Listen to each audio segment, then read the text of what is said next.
পর্দা নামল ২৪তম ঢাকা আন্তর্জাতিক চলচ্চিত্র উৎসবের। গতকাল সমাপনী অনুষ্ঠানের মধ্য দিয়ে শেষ হলো দেশের চলচ্চিত্র প্রেমীদের বহুল প্রতীক্ষিত এই উৎসব। উৎসবের শেষ দিনের কর্মসূচির অংশ হিসেবে রাজধানী ঢাকা ও কক্সবাজার প্রদর্শিত হয় দেশি বিদেশি নির্বাচিত চলচ্চিত্র।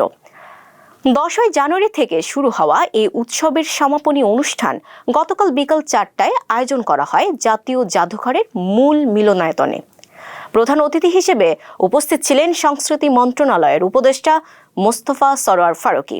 অনুষ্ঠানে বিশেষ সঙ্গীত পরিবেশনায় অংশ নেন সঙ্গীত শিল্পী আহমেদ হাসান সানি।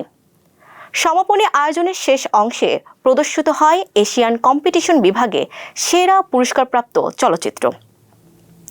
সমাপনী অনুষ্ঠানে বিজয়ীদের নাম ঘোষণা ও পুরস্কার প্রদান করা হয়। এবারে 24তম ঢাকা আন্তর্জাতিক চলচ্চিত্র উৎসব শুরু হয় নান্দনিক চলচ্চিত্র, মননশীল দর্শক, আলোকিত সমাজ এই স্লোগানকে সামনে রেখে। রেইনবো চলচ্চিত্র সংসদের আয়োজনে 9 দিনব্যাপী এই উৎসব চলে 18 জানুয়ারি পর্যন্ত। উৎসবে বাংলাদেশ সহ বিশ্বের 91টি দেশ থেকে নির্বাচিত পূর্ণদৈর্ঘ্য ও স্বল্পদৈর্ঘ্যের মোট 245টি সিনেমা প্রদর্শিত হয়।